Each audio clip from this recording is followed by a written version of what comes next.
adik-adik, apa kabarnya hari ini?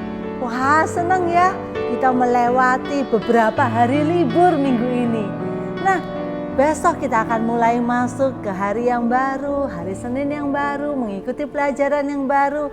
Kita semangat di dalam Tuhan. Bersyukur karena kita masih punya tubuh yang sehat.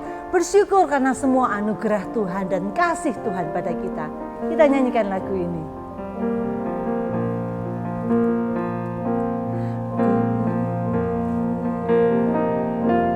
Ku ada sebab anugerah-Mu, ku ada karena kasih-Mu, Tuhan Yesus. Ku berterima kasih buat kasih rahmat-Mu. Katakan ku ada sebab anugerah-Mu, ku ada karena kasih-Mu, Tuhan Yesus. Ku berterima kasih buat kasih rahmat-Mu. Terima kasih Yesus, Yesus. Terima kasih hanya anugerah-Mu buat hidupku sekarang. Ku kan memuji-Mu selamanya. Terima kasih Yesus, Yesus. Terima kasih hanya anugerah-Mu buat hidupku sekarang. Ku kan memuji-Mu selamanya. Ku kan memuji-Mu selamanya. Kita berdoa. Sungguh kami berterima kasih Tuhan Yesus karena anugerah-Mu dalam hidup kami. Karena kasih-Mu yang tidak berkesudahan memimpin kami hari demi hari. Hingga hari ini kami boleh datang kembali beribadah kepada Tuhan. Tuhan, biarlah segala ibadah kami hari ini boleh berkenan di hadapan Tuhan. Terima kasih Tuhan Yesus, berkatilah kami melalui ibadah kami. Di dalam nama Tuhan Yesus kami sudah berdoa. Amin. Adik-adik, untuk lagu yang kedua, Kak Pilih mau ajak adik-adik untuk menyaksikan sebuah video. Kak Pilih minta semuanya semangat. Kita mau sama-sama nyanyi dengan videonya. Ya, every move I make in you. Oke? Siap ya? Kita nyanyikan lagu ini sama-sama, semuanya bangkit berdiri.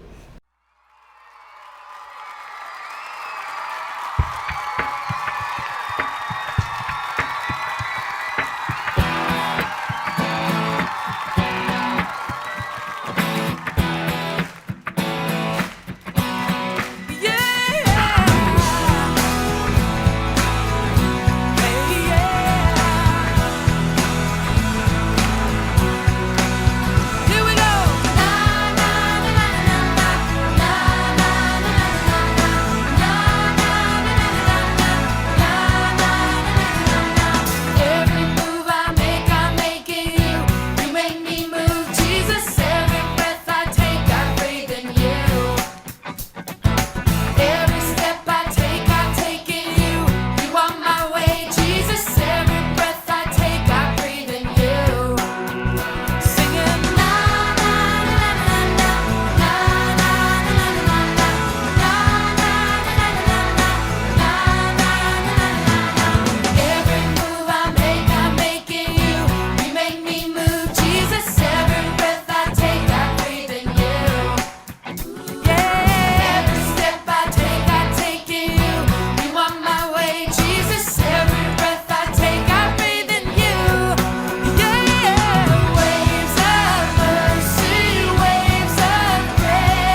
sekarang kita kembali lagi bersama Profesor Pilia. Wah, dari hari ini Kak Pilia lagi jadi profesor nih. Profesor apa sih? Profesor Science. Wah, Kak Pilia hari ini mau cerita tentang scientist. Tahu scientist?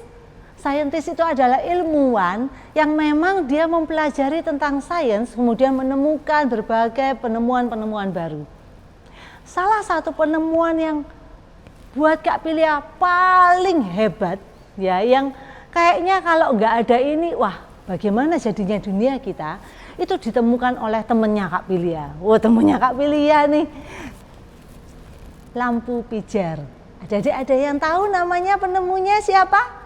Lampu pijar ditemukan oleh Thomas Alva Edison. Ada yang pernah dengar nggak namanya? Thomas Alva Edison itu dia melakukan banyak kali percobaan-percobaan, bahkan katanya itu sampai ribuan kali loh, untuk bisa menemukan sebuah lampu pijar yang sampai hari ini masih kita pakai. Wah, adik-adik, Kak Pilia mau tunjukkan foto ini. Thomas Alva Edison. Ya. Tapi judulnya Kak rada aneh ya. Sempat dianggap bodoh. Begini perjuangan Alva Edison temukan lampu pijar. Thomas Alva Edison dituliskan sempat dianggap bodoh. Waktu Kak Pilia baca ini Kak Pilia bingung. Dia loh seorang yang bisa menemukan sesuatu yang sangat hebat, yang sampai sekarang ini bahkan penemuan itu masih dipakai oleh kebanyakan orang. Nah, tapi kenapa dia bisa sempat dianggap bodoh? Maka kemudian Kak Pilia cari di biografinya, Kak Pilia baca-baca di biografi Thomas Alva Edison. Ternyata memang waktu Thomas Alva Edison masih kecil, dia sempat dikeluarkan dari sekolah. Bukan sempat, dia dikeluarkan dari sekolah. Kenapa? Karena dia dianggap terlalu bodoh, dia dianggap terlalu tidak mampu, terlalu kacau pikirannya untuk bisa mengikuti pelajaran di sekolah. Jadi waktu itu guru-guru dan kepala sekolahnya mengeluarkan Thomas Alva Edison dari sekolah. Bayangkan adik-adik, seorang anak kecil dikeluarkan dari sekolah dan dia tidak boleh sekolah lagi karena dianggap terlalu bodoh. Tapi Thomas Alva Edison punya seorang ibu yang sangat mengasihi dia. Ibunya kebetulan adalah seorang guru. Maka ibu Thomas Alva Edison ini tidak menyerah. Dia bilang apa? Anakku tidak bodoh. Maka dia mengajari Thomas Alva Edison sendiri di rumah. Wow, di rumah itu Thomas diberi pelajaran-pelajaran seperti yang di sekolah. Dan juga Thomas dibebaskan membaca buku-buku ilmiah. Adik-adik tahu Thomas Alva Edison yang masih kecil, dia sudah suka membaca buku-buku tentang ilmu-ilmu pengetahuan, bahkan yang untuk orang-orang dewasa. Dan dia suka melakukan percobaan-percobaan sains di rumahnya. Wah, adik-adik mungkin juga suka ya percobaan-percobaan sains ya. Siapa yang di sini yang suka pelajaran sains? Wah, banyak kan? Nah, asik ya. Nah, Thomas Alva Edison juga menemukan keasikan di dalam sains. Maka kemudian dia belajar sendiri di bawah bimbingan orang tuanya, bimbingan ibunya. Situasi keluarga mereka saat itu bukan situasi yang menyenangkan. Kenapa? Thomas Alva Edison anak yang paling kecil dari 7 bersaudara. Keluarga mereka bukan keluarga yang kaya, bahkan bisa dibilang miskin. Maka Thomas dari kecil dia sudah harus bekerja, mencari uang untuk membantu orang tuanya. Thomas Alva Edison waktu itu dia bekerja menjadi loper, penjual koran, penjual permen, penjual makanan, snack-snack di atas kereta api. Nah, kemudian dia diberi izin untuk memakai satu gerbong kereta untuk menjadi tempat laboratoriumnya. Oh, di situ dia bisa mencampurkan bahan-bahan kimianya, dia bisa melakukan banyak percobaan yang bagi dia sangat mengasihkan.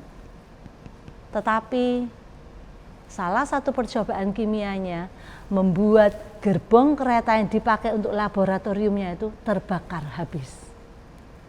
Maka dia dipecat dari pekerjaannya sebagai penjual koran dan penjual makanan itu. Dia tidak bisa lagi bekerja di kereta api. Tapi Thomas Alva Edison yang rajin itu, dia bekerja di kantor telegraf.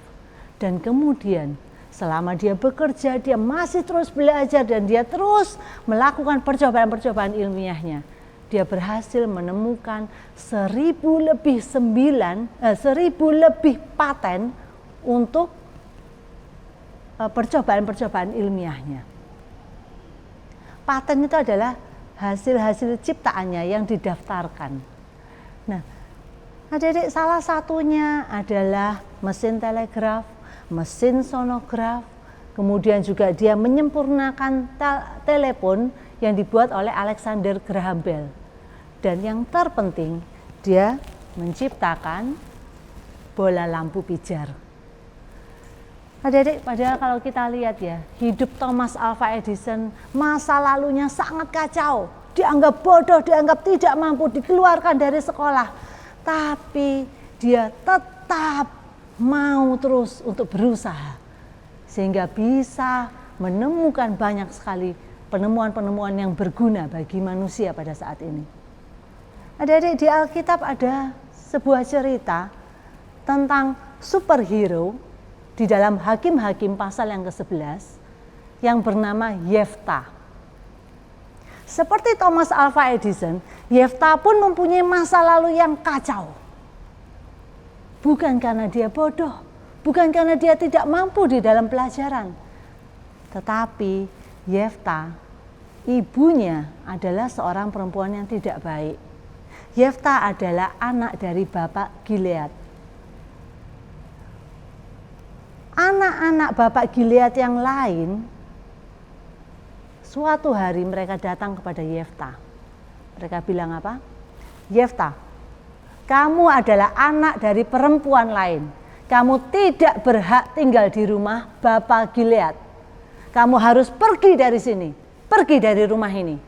Kamu tidak berhak atas segala kekayaan Bapak Gilead. Maka adik-adik, Yefta yang masih muda, saat itu Yefta diusir dari rumahnya. Maka dia pergi melarikan diri, dia lari, dia ke tanah Top. Di tanah Top, Yefta bukan bergaul dengan orang-orang yang baik, tapi dia bergaul dengan orang-orang yang jahat, orang-orang buangan, orang-orang yang melakukan hal-hal yang tidak baik. Dan Yefta ikut melakukan hal yang tidak baik itu. Dia merampok. Wah, sangat kacau hidup Yefta. Sudah diusir dari rumah, sekarang dia merampok. Adik-adik, kondisi negara Israel waktu itu dalam situasi yang tidak baik. Masih ingat kan? Siklus yang terus berulang saat Israel menyembah dewa-dewa dan berhala, kemudian Tuhan menaruh Israel di bawah pimpinan bangsa Amon. Di bawah pimpinan bangsa Amon selama 18 tahun, wah, rakyat Israel sangat menderita karena mereka benar-benar dijajah, ditindas. Kemudian apa yang mereka lakukan? Minta tolong pada Tuhan, Tuhan ampuni kami, Tuhan tolong kami, bebaskan kami dari penjajahan bangsa Amon. Tuhan bilang, kamu menyembah dewa lain. Tuhan, kami bertobat, kami buang dewa-dewa yang lain, kami akan menyembah hanya kepada Allah saja. Akhirnya apa, Adik? Tuhan berbelas kasihan. Maka orang-orang Israel kemudian datang kepada Yefta. Termasuk saudara-saudaranya yang tadi sudah mengusir Yefta. Orang-orang itu bilang apa? Yefta, tolonglah kami, jadilah pemimpin bangsa kami. Wah, adik-adik, kita lihat ya di dalam Hakim-Hakim pasal 11. Yefta bilang apa? Bukankah kamu sendiri membenci aku? Kamu mengusir aku dari keluargaku. Mengapa sekarang engkau meminta tolong supaya aku menjadi pemimpinmu? Maka kemudian orang-orang itu bilang, Yefta, tolonglah kami, ikutlah kami, berperanglah melawan bangsa Amon, maka engkau akan menjadi kepala atas kami dan atas seluruh penduduk di sini. Akhirnya adik-adik, Yefta ikut. Tapi adik-adik, Yefta maju bukan dengan kekuatan dia sendiri. Dia mentaati firman Tuhan dan dia maju dalam nama Tuhan. Jadi kalau kita lihat ya, di sini kita bisa melihat kasih Tuhan. Kasih Tuhan yang tidak bersyarat itu.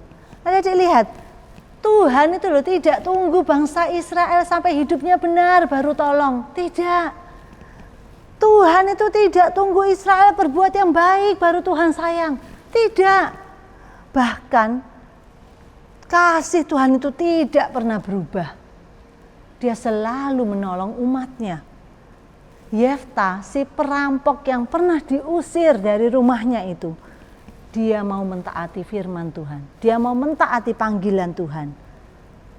Bukan karena dia mau membalas perbuatan jahat saudara-saudaranya, tapi karena dia sungguh-sungguh mau menjawab perintah Tuhan. Aneh ya adik-adik. Yefta akhirnya mentaati firman Tuhan dan dia maju melawan bangsa Amon.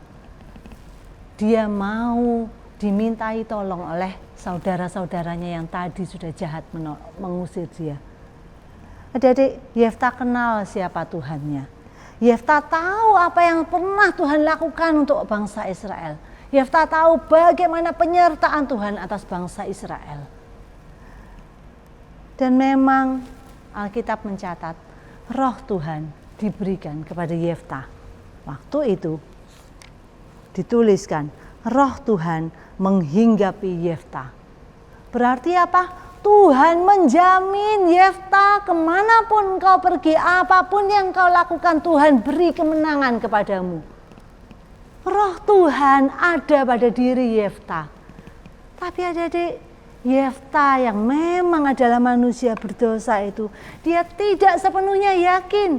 Kalau adik-adik ingat, Gideon pun tidak sepenuhnya yakin. Ya kan, Gideon masih minta tanda sampai 3 kali dari Tuhan. Yefta, dia bukan minta tanda, tapi dia membuat nasar. Nasar adalah janji yang harus dia tepati karena janji itu dilakukan di hadapan Tuhan. Yefta bilang sama Tuhan, Tuhan, jika engkau sungguh-sungguh menyerahkan bangsa Amon ke dalam tanganku, maka apa yang keluar dari pintu rumahku untuk menemui aku, pada waktu aku kembali dengan selamat dari bangsa Amon, itu akan menjadi kepunyaan Tuhan. Dan aku akan mempersembahkannya sebagai korban bakaran. Adik-adik, ini adalah nasar Yefta. Janji Yefta.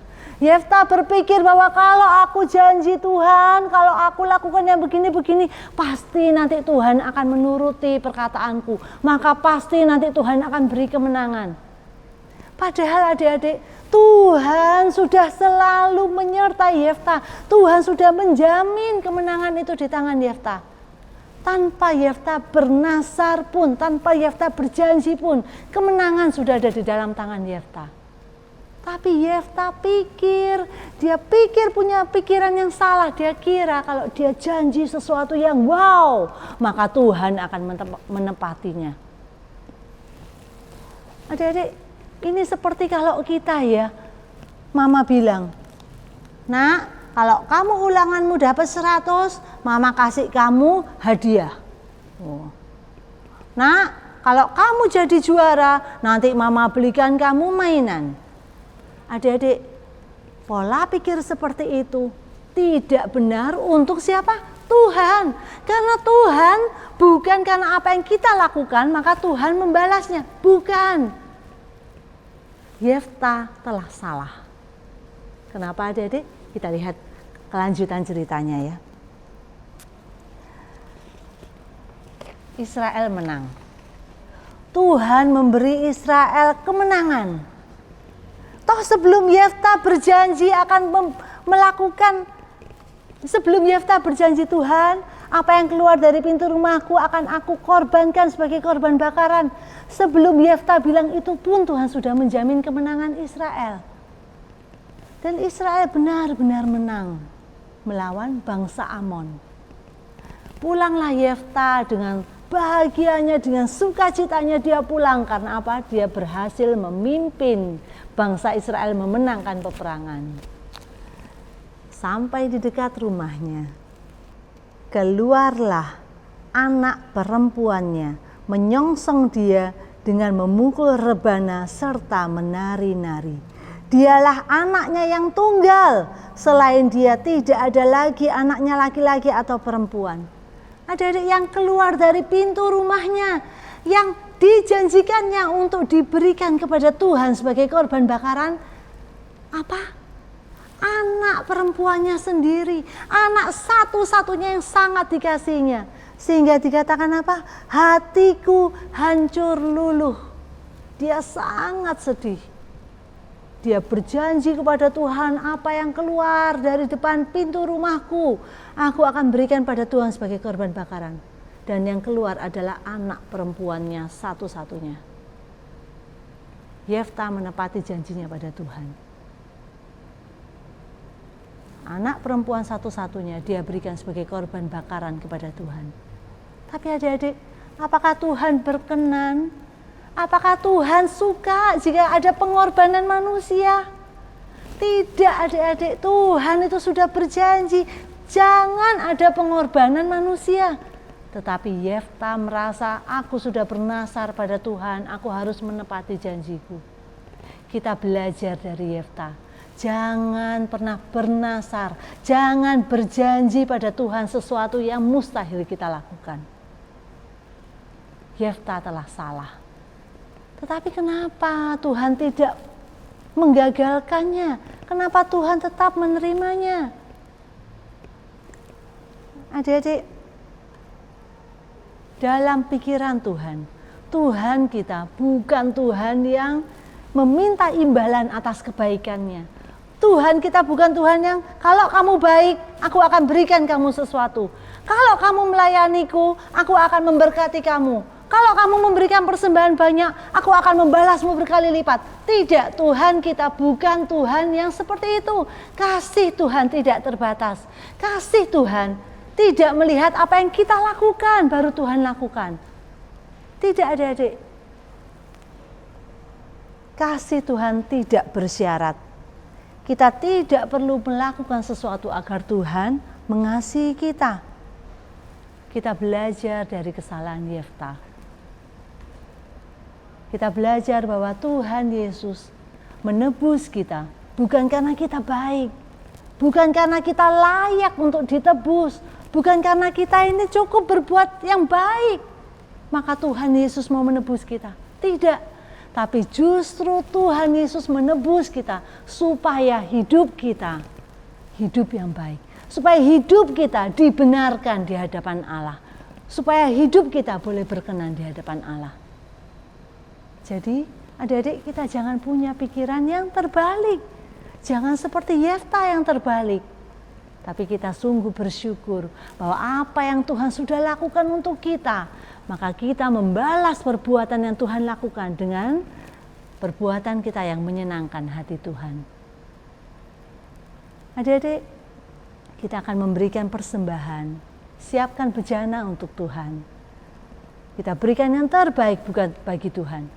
Bukan karena Tuhan, kalau aku memberi persembahan, aku harap Tuhan akan membalasku berkali lipat. Tidak.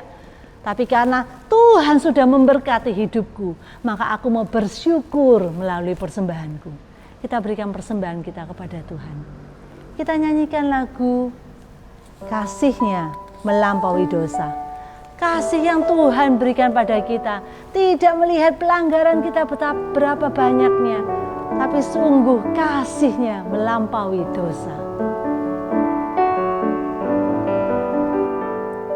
Kasih yang melupakan pelanggaran, walau Maha Tahu tak diingatnya. Allah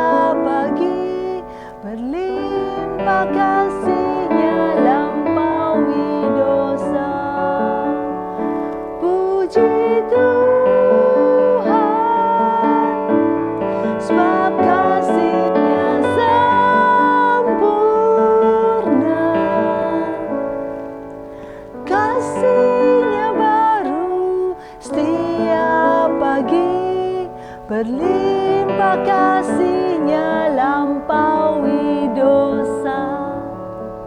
Kita berdoa. Sungguh Tuhan, kami bersyukur kepadamu, karena Tuhan kasih-Mu yang tanpa syarat itu, kasih-Mu yang sungguh-sungguh luar biasa bagi kami Tuhan.